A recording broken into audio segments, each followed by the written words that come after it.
வில்லுப்பாட்டுல ஒரு அனுபவம். ஆஹா. 1970 ஆகம சில்ப சதஸ் என்று நினைக்கின்றேன். ம். அப்பா நிறைய வித்வான்களோட போயிருக்கா. ஆஹா. அப்படி போயிருக்கும்போது ம். வில்லுப்பாட்டு ஓஹோ. பிரமாதமா எல்லா மக்களும், காஞ்சி நகரத்து மக்கள் எல்லாரும் அனுபவிச்சு கேட்கிறா. பலே. அனுபவிச்சு கேட்ட உடனே ம். அப்பா அதுல ஒரு வார்த்தை சொல்றாங்க. ஓ. இந்த ஒரு சம்பவம் எல்லா நம்மளுக்கு புரியுற மாதிரி சொன்னா இந்த அனுபவம் எல்லா வாட்ஸ்அப்லயும் வந்துருச்சு. ஓஹோ. அப்படி ஒரு அற்புதமான அனுகிரகம் பெற்ற ஒரு அனுபவம் இது. பலே. என்னன்னு கேட்டீங்கன்னா, என்ன? அப்பா காமாட்சி கிட்ட பேசுற மாதிரி ஒரு பாட்டு. ஆஹா. அந்த பாட்டை நான் இப்ப பாடுவேன். வில்லிசை பாடல் அது கண்டிப்பா பாடுவேன். பலே. அது என்ன பாட்டுங்கிறத நான் சம்பவத்தை அனுபவத்துக்கு அப்புறம் சொல்றேன். ஆஹா. அப்பா என்ன எழுதியிருக்காங்கன்னா, ம். காமாட்சி ஒவ்வொருத்தர் ஒன்னொன்னு உனக்கு கொண்டு வருவா. பட்டு கடைக்காரர் பட்டு கொண்டு வருவார். ஆமா. பாட்டு கடைக்காரர்னு சொல்லக்கூடாது, பாட்டு கவிக்காரர் பாட்டு கொண்டுருவார். ஆஹா. அல்வாக்காரர் அல்வா கொண்டுருவார். நகைக்காரர் நகை கொண்டுருவார். பலே. ஏழை கவிஞனம்மா, என்னிடம் என்ன இருக்கும்? ஆனால் ஒன்று கோடி கோடியாக இருக்கிறது காமாட்சி தாய். ஓஹோ. என்ன தெரியுமா? என்ன? நெஞ்சு நிறைய கவலைகள் இருக்கிறது தாய். உன்னை தவிர நான் யாரிடம் சொல்ல முடியும்? ம். நீ மட்டும்தானே எனக்கு தாய். ஆஹா. அடுத்தவரிடம் கவலையை சொன்னால் நடித்து விட்டு சென்று விடுவான். ம். எல்லோரும் அப்படி அல்ல. சில பேர் நடித்து விட்டு சென்று விடுவார்கள். ஓஹோ. சில பேர் அழுவார்கள், சில பேர் அழுவது போல் இருப்பார்கள். ஆனால் தாயே, உன்னிடம் மட்டும்தானே என்னுடைய ஆனந்த கண்ணீரோ அழுகை கண்ணீரோ கொட்டி சொல்ல முடியும். ஆஹா. நெஞ்சு நிறைய கவலைகள் இருக்கிறது தாயே, ம். உனக்கு அர்ப்பணமாக நான் இதை தருகிறேன். ஓ. நான் ஒரு ஏழை கவிஞன், ம். என்னிடம் வேறு ஏதும் இல்லை. வைக்கிறேன், காவாலை என்று எழுதி வைக்கிறேன். ஓஹோ. நீ என்ன செய்ய வேண்டும் தெரியுமா? ஆ. எத்தனை நாளாக பத்மாசனத்திலே அமர்ந்து கால்கள் வலிக்க கடுத்து அமர்ந்திருப்பாய் காமாட்சி. ம். கொஞ்சம் இந்த இடது காலை நீ நீக்கி இடது கால் பெருவிரலால் ம். கவலை என்று நான் எழுதி வைப்பேன் அல்லவா? ஆ. அந்த கவலையில் வானாவை உன் இடது பெருவிரலால் அழித்து விடுத்தாயே, பிறகு படித்து பார்ப்பேன், கலை என்று வரும், அதை நான் வளர்க்க அருள் செய் காமாட்சி. பலே பலே பலே. அப்பா இது பாடியிருக்கா. ஆகம சில்பசர வில்லு பாட்டில் பாடியிருக்கா. ஆஹா. எல்லாரும் கோஷ்டியா சேர்ந்து நல்லா அந்த நாளில் யார் யார் பாடின்னு இருந்தாங்களோ அவள்லாம் கூட சேர்ந்து பாடியிருக்கா. ஓஹோ. பெரியவா தூரம் இருந்து வழக்கம் போல எத்தனையோ வில்லுப்பாட்டு, பல நூறு வில்லுப்பாட்டு நாங்களே பார்த்துருக்குறோம். பெரியவா கேட்டு நாங்களே பார்த்துருக்குறோம். இதை விட அனுகிரகம் எனக்கு என்ன வேணும்? வேற எந்த விஷயமே வேண்டாம் எனக்கு, அது ஒன்று போதும். அதுதான் இந்த மேடை கிடைச்ச பலன். இன்னொன்று, அப்படி பாடின உடனே மறுநாள் நல்லா நீங்கள் அருமையாக உணர்ச்சி மயமாக கேட்டீங்க. அப்பா பாடியாச்சு, நிகழ்ச்சி முடிஞ்சாச்சு, எல்லாரும் அவாவா போயாச்சு. மறுநாள் காலையில் எப்போவுமே நம்ம தரிசனம் பண்ணிட்டு, பெரியவாளை தரிசனம் பண்ணிட்டு காமாட்சி தரிசனம் பண்ணி வீட்டுக்கு போவோம். பெரியவாளை தரிசனம் பண்ணும்போது அவர் எப்படி ஆரம்பிச்சார் பாருங்க அப்பாட்ட. சுப்பு, காமாட்சி வானாவை அழிச்சுட்டாடா. பலே பலே. சுப்பு, ஆஹா. காமாட்சி வானாவை அழிச்சுட்டாடா. அன்றைக்கு அழிச்சதுதான், ஆஹா. இன்றைக்கும் நாங்கள் நிமிர்ந்து நிற்கிறோம். பலே பலே பலே. நல்ல பெயரோடு, நல்ல கலையோடு, ம். நல்ல குடும்பத்தோடு, பலே. நல்ல நண்பர்களோடு, ஆஹா. நல்ல சகோதர சகோதரிகளோடு, நல்ல மக்களோடு, பலே. நல்ல எண்ணங்களோடு, ஆஹா. நீ எத்தனை நல்ல வேணும்? இதில் நாங்கள் கோடி. இந்த ஒரு சந்தோஷம் இருக்குல்ல. வானாவை அழிச்சுட்டானான்னு சொன்னோடனே அப்பா சொன்னாலாம், பெரியவா இந்த உலகத்தில் எல்லாருக்கும் இந்த கவலை நீங்கணும், அது ஒன்று தான் எனக்கு ஆசை. என்ன மாதிரி நிறைய பேர் இருக்காங்க, எல்லாருக்கும் அந்த கவலையை நீக்கணும்னு சொன்னோடனே அப்படி சந்தோஷமாக ஆசீர்வச்சு அப்பா அவர் சொன்னது தாங்க அது. அப்பா அப்பாவை சிரிக்க வைக்கணும்னு நினைக்கிறாரு பாருங்க. சுப்பு, ஓ வில்ல பார்த்தா எனக்கு என்ன தெரியுமா தெரியறது? என்ன? ராமேஸ்வரத்தில் ராமனை பார்க்குற மாதிரி இருக்குப்பா. பலே பலே. அதுவும் பிரமாதமா உடுக்கு வாசின்னு இருக்கேளே, அந்த உடுக்கு பார்த்தா என்ன தெரியுது? காசியில சிவனை பார்த்தா மாதிரி இருக்குப்பா. Rameswaram south, Kashi north. சுப்பு, நீ ஒருத்தன் தான்ப்பா ரேஷனல் இன்டகிரேஷனே கையில வச்சுட்டு இப்படி பிரமாதமா உலகளாவிய முறையில வந்துட்டு இருக்கியே. பலே பலே. இந்த உலகத்துல உனக்கு ஒண்ணு தெரியுமோ? மனுஷாள்னா ஒண்ணு காசிக்கு போயிருக்கணும், ராமேஸ்வரத்துக்கு போயிருக்கணும், அல்லது ரெண்டுக்கும் போயிருக்கணும். ரெண்டும் உன் நிகழ்ச்சியை கேட்டாலே நடக்குதப்பா. போராதுங்களா?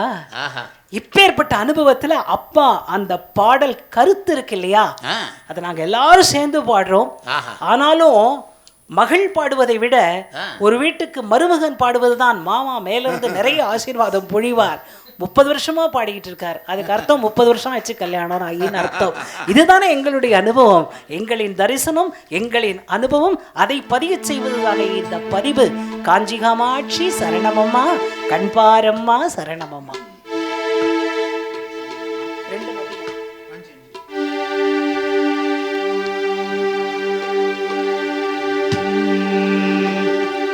காஞ்சி காமாட்சி சரணமம்மா, கண்பாரம்மா சரணமம்மா.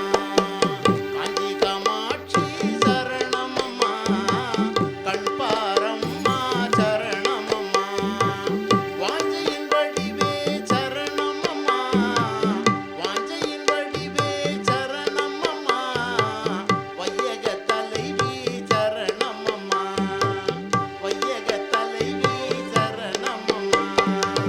காஞ்சி காமாட்சி சரணமம்மா, கண்பாரம்மா சரணமம்மா. காஞ்சி காமாட்சி சரணமம்மா, கண்பாரம்மா சரணமம்மா. நீயே புகலிடம் சரணமம்மா, நிம்மதி துணையே சரணமம்மா. கோயில் கொண்டவளே சரணமம்மா, கோயில் கொண்டவளே சரணமம்மா. இந்த குழந்தையின் இசைகள் சரணமம்மா. பாட்டுக்கள் பதித்திட வேண்டுமம்மா, பச்சை குழந்தை மனம் தரணுமம்மா. பாட்டுக்கள் பதித்திட வேண்டுமம்மா, பச்சை குழந்தை மனம் தரணுமம்மா. நாட்டுக்கு நல்லது வரணுமம்மா, நாட்டுக்கு நல்லது வரணுமம்மா. தெய்வ நம்பிக்கை அனைவரும் பெறணுமம்மா. நாட்டுக்கு நல்லது வரணுமம்மா, தெய்வ நம்பிக்கை அனைவரும் பெறணுமம்மா. நீயே புகலிடம் சரணமம்மா, நிம்மதி துணையே சரணமம்மா.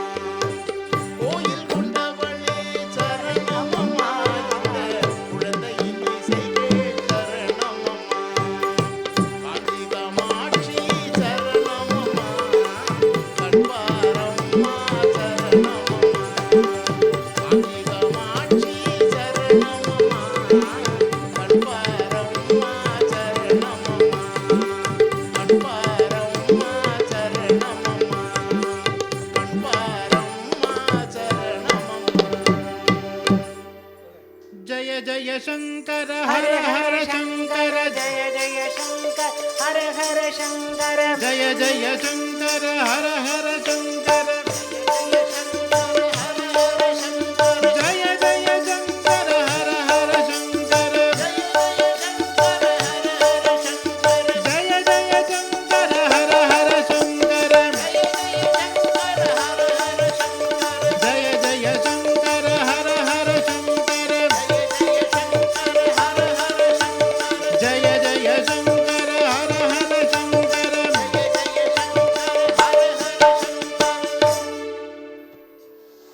சங்கர நேத்ராலயா பிரபல கண் மருத்துவமனை. ஆஹா. அதோட நிறுவனர் உங்க எல்லாருக்கும் தெரிஞ்சிருக்கும். ஏன்னா இங்க எல்லாருமே 60 வயசுக்கு மேல தான் இருக்கும் கிட்டத்தட்ட. நிச்சயமா அவரை பார்த்திருப்போம். சிலர் மட்டும் 60க்குள்ள இருக்கிறீர்கள். என்னன்னா கண்ணுக்காக நம்ம போயிருப்போம் இல்லையா? ஆமா. அவருக்கு கண்ணு யார் தெரியுமா? யாரு? பெரியவாதான். ஆமா. 100க்கு 100 கண் மருத்துவர். பலே. உலக நாடுகள் சொல்லிடுச்சு. ஆஹா. 100க்கு 101 சங்கர பக்தர். பலே. அதனால தான் சங்கர நேத்ராலயான்னு எழுதினார். ஆஹா. காலடி முதல் காஞ்சி வரை என்ற வில்லிசையை நடத்தும் போது என் வாழ்க்கையில் நடந்த அனுபவத்தை நீங்கள் சேர்த்து கொள்ளுங்கள் என்று சொல்லிய விஷயத்தை இப்ப நான் சொல்ல போறேன். ஓஹோ. என்னன்னா, என்ன அவர் இப்ப நம்ம இந்த ஏஜ்ல பாக்குறோம் இல்லையா? ரொம்ப முன்னாடி வளர்ந்து வரும்போது, அதாவது அவர் சங்கர நேத்ராலயா ஆரம்பிச்சிருக்காரு. அந்த சமயத்துல நம்மளோட மகா பெரியவாளுடைய மடத்தோடு ரொம்ப தொடர்பு. எதை ஆரம்பிக்கிறதுனாலும் பெரியவா ஆக்ஞை இல்லாமல் செய்ய மாட்டார், பெரியவாளோட அன்பு இல்லாமல் செய்ய மாட்டார், பெரியவாளுடைய ஆசி இல்லாமல் செய்ய மாட்டார், அங்கே போய் பார்க்காம செய்ய மாட்டார், பிரசாதம் வாங்காமல் செய்ய மாட்டார். அப்படி ஒரு பக்திங்க, பிடிவாதமான பக்தி. அப்படி ஒரு பக்தி அவருக்கு. ஏன்னா நாங்கள் அவர் பேசி அப்படியே பல நேரங்கள் நாங்கள் அவர்கிட்ட உட்கார்ந்து கேட்டிருக்கிறோம். நம்ம யாருக்கும் கிடைக்காத பாக்கியம் அவர் கிடைச்சிருக்கு. என்னன்னு கேளுங்க, பொறுமையா கேளுங்க. என்ன? அதாவது பெரியவாளுக்கு கண் புரை அறுவை சிகிச்சை நடக்கிற சமயம் வந்தது. அப்போ அவருடைய கண்களை யாராவது தொட முடியுமா? யோசிங்க, முடியுமா? தூரம் நின்று பார்த்தாலே நம்மளால் பவர் தாங்காது. ஆனால் அவருடைய கண்களை தொட்டு அறுவை சிகிச்சை செய்யும் பாக்கியம் பெற்ற உத்தமர் இந்த உலகத்தில் ஒரே ஒருவர், டாக்டர் பத்ரிநாத். வலே வலே வலே. ஆஹா, எவ்வளோ பெரிய விஷயம் நினச்சி பாருங்க. நம்ம தொட்டு கூட பெரியவா வரும்போது இப்படி எப்படின்ட்டே போகும் இல்லையா? நம்ம யாருமே கிட்ட நெருங்க முடியாத. ஆனால் அவருக்கு பாருங்க, தொட்டு மருந்து கொடுத்து எவ்வளோ விஷயம் செஞ்சு அதனால் கண்புரை அறுவை சிகிச்சை பண்ணியிருக்கிறார். அந்த கருணை கண்களை தொட்டு தெளிவாய் ஆக்கிய புண்ணியம் அவருக்கே. ஆனால் முதல் முறை அறுவை சிகிச்சை நடந்த அனுபவத்தை இப்ப நம்மளோட பகிர்ந்துக்கிறார். அவர் ஆச்சாரம் அனுஷ்டானம் எல்லாம் பார்க்கிறவர், பெரியவர் அப்படிங்கிறது இவருக்கு நல்லா தெரியும், தெரியாததில்ல. ஆனாலும் மருத்துவத்தை அவருக்கு சொல்ல தோணல. அங்கதான் விஷயமே. மருத்துவத்தை முதல்ல சொல்ல தோணல. முதல் முறை அறுவை சிகிச்சை பெரியவாளுக்கு டாக்டர் பக்திநாத் கைப்பட செய்கிறார். இவருடைய கரங்கள் செய்த பாக்கியம், அவர்கள் கண்களை பார்த்து செய்யக்கூடிய, அடேங்கப்பா எவ்வளவு பெரிய அனுகிரகம் அது. அது அவருக்கு கிடைச்சிருக்கு, பண்ணிட்டாரு. பெரியவா பார்த்துக்கோங்க அப்படின்னு சொல்றதுக்கு மனசு வரல. அவர் நம்ம சும்மா பண்ணாலும் நம்ம கையெழுத்து தலையில வைக்கிறவர், அவ்வளோ பக்தி அவருக்கு, அப்பேற்பட்ட பாசம். பெரியவா ஆச்சாரம் அனுஷ்டானம் அதையெல்லாம் தள்ள முடியாதவர் இல்லையா? கண்ணில் ஜலம் பட்டுடுது. அதனால கொஞ்சம் இன்ஃபெக்ஷனும் வந்துருச்சு. ரொம்ப கஷ்டப்பட்டாரு. திரும்ப ரொம்ப அந்த நிலைமை முத்தி போனதுக்கு அப்புறம் டாக்டர் பயந்து பயந்து 2வது முறை அறுவை சிகிச்சை செஞ்சிட்டார்.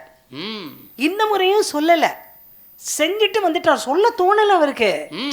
ஆனா மறுநாள் காலையில 4 மணிக்கு அந்த நாளைக்கு கிரகணம் போலுக்கு. ஸோ அந்த நாளன்னைக்கு அந்த குளிச்சிருவாரோ அப்படின்னு பயந்து செஞ்சவர். காலையில நம்ம முதல் நாள் காலையில அறுவை சிகிச்சை செஞ்சுட்டு சென்னைக்கு வந்தவர். சென்னையில தான் பண்ணாங்களாம் தெரியல, அந்த விஷயம் மட்டும் அவர் சொல்லலை எங்கள்கிட்ட. பண்ணவர் மறுநாள் காலையில காஞ்சிபுரத்துக்கு ஓடுறார். எப்பேற்பட்ட விஷயம் பாருங்க. எதை சொல்றதுக்கு, அதைத்தான் நீங்க பார்க்கணும். கார் வருகிற ஜோறு பாருங்க, கார் வருகிற ஜோறு பாருங்க, காஞ்சிபுரம் கார் வருகிற ஜோறு பாருங்க. காம கோடி மடம் நோக்கி கண் மருத்துவர் பத்ரிநாத் கார் வருகிற ஜோறு பாருங்க, கார் வருகிற ஜோறு பாருங்க. வேகமாக காரு ஓடுது, பத்ரிநாத் மனசு பட படன்னு அடிக்குது.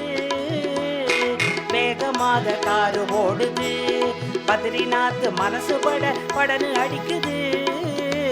விவேகமாக ஒரு சிந்தனை விரும்புன்னு சொல்ல துடிச்சு கார் வருகிற ஜோறு பாருங்க, கார் வருகிற ஜோறு பாருங்க, காஞ்சிபுரம் கார் வருகிற ஜோறு பாருங்க.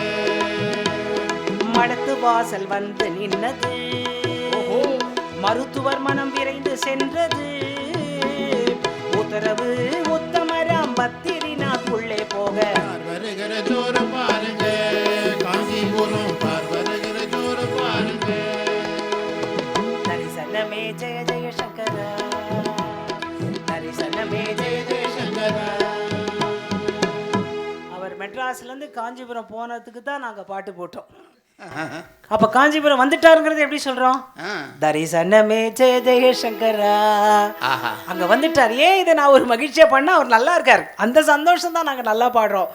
உடனே விடிய காலையில பெருமாளோட பெரியவாளோட தரிசனம் கிடைக்கணும்னு முதல்ல ஓடி போய் மூச்சிறைக்க அப்படி இப்படின்னு பேசவே மாட்டார் அவர் பத்ரிநாத். எப்பவுமே அப்படி எப்படின்னு கும்பிட்டுட்டு நிற்கும் போது, என்ன பத்ரி, அவரோட வார்த்தையிலே சொல்றேன், இல்லைன்னா நான் இதை பார்க்க மாட்டேன். போன முறை மாதிரி நான் குளிச்சிடுவேன்னு நினைச்சியோ, ஜலத்தை கொட்டிப்பேன்னு நினைச்சியோ, இன்ஃபெக்ஷன் ஆகிடும்னு நினைச்சியோ, பண்ண மாட்டேன். பெரியவாளுக்கு ஆப்ரேஷன் பண்ணினதுக்கப்புறம் கிரகணத்துக்காக ஸ்நானம் பண்ணிட்டா கண்ணுக்கு மீண்டும் ப்ராப்ளம் வந்துடுமே, ஸ்நானம் பண்ண வேண்டாமே அப்படின்னு சொல்கிறதுக்கு தான் பெரியவா கிட்ட ஓடி வந்தேன். அப்படின்னு சொன்ன உடனே கிரகணம் கழிந்ததும் ஸ்நானம் சாத்திரம் பண்ணணும்னு சொல்லுது. ஆனால் நான் செய்யலை, மந்திர ஸ்நானம் பண்ணிக்கிட்டேன். இந்த முறை ரொம்ப ஜாக்கிரதையாக இருந்தேன் பத்ரி. ஏன் தெரியுமா? ஏன்? இப்போ அவர் சொன்ன விஷயந்தான் டாப் ஸ்டார். ஆஹா. இந்த வாட்டி நான் ரொம்ப ஜாக்கிரதையாக இருந்தேன் பத்ரி. ஆ. ஏன் தெரியுமோ? ஏன்? நேக்கும் லோகத்தை பார்க்கணும்னு ஒரு ஆசை இருக்கு. ரெண்டாவது பாருங்க, ஆஹா. நோக்கும் நல்ல பேர் வரணும் இல்லையோ? நோக்கும் நல்ல பேர் வரணும் இல்லையோ? நீ பட்டிங் டாக்டர், அந்த வேர்டு போட்டிருக்காரு பாருங்க. நீ ஒரு பட்டிங் டாக்டர், நோக்கும் நல்ல பேர் வரணுமோ இல்லையோ? அடா அடா அடா, பலே பலே, நான் இருக்கேன் அப்படின்னு அவர் சொன்னதான் இன்னைக்கும் அவரும் நமக்கு மனசுக்குள்ளே இருக்கார். இவரும் இவ்வளோ பெரிய நிறுவனத்தை, எல்லாருக்கும் 2 கண்ணு தான் இருக்கும். ஆனால் சங்கரநேத்திரலையா பத்ரிநாத்துக்கு நம்ம போகிற கண்ணெல்லாம் அவர் கண்ணு தாங்க. எத்தனை ஒரு பக்குவம், எத்தனை ஒரு புண்ணியம், இந்த ஒரு அனுபவம் இருக்குது பாருங்க. வாழ்க்கையில் வந்து யாருக்கும் வந்து தொட்டு செய்கிற அனுபவம். நான் படிக்கும் போதெல்லாம் அண்ணா பத்ரிநாத் அண்ணா சொல்லும் போதெல்லாம் இன்னைக்கு யாரும் அவருடைய சிந்தனையாளர்களோ உறவினர்களோ யாரும் வரல, நான் யாருக்கும் சொல்லவும் இல்லை. ஏன்னா எது சத்தியம்னா ஆளை வர வச்சுட்டு சொல்றது இல்லை, இதுதான் சத்தியம். 4 பேர் கேட்கணும், 4 பேர் நீங்கள் உணரணும், 4 பேர் நாங்கள் உணரணும், எல்லாருமா சேர்ந்து மக்களுக்கு சொல்லணும்னா இந்த அமைப்பு நம்ம இதை செஞ்சிருக்கோம். பேர்பட்ட பத்ரிநாத், அவ்வளவு பாக்கியம் செய்த பத்ரிநாத் தற்போது சற்று உடல்நிலை சரியில்லை என்று கேள்விப்பட்டேன். எல்லாருமா சேர்ந்து ஜெய ஜெயசங்கர கோஷம் பாடி அந்த கோஷத்தோட அனுபவத்துல அவர் திரும்ப உடம்பு நல்லாயிட்டார் அப்படிங்கிற ஒரு செய்தி நமக்கு வந்து வச்சுக்கோங்க. அதை விட பக்தர்களின் தரிசன அனுபவம் வேற என்ன இருக்க முடியும்? நாம சங்கீர்த்தனம் சொல்லுவோம், ஜெய ஜெயசங்கர, ஜெய ஜெய சங்கர, ஹர ஹர சங்கர.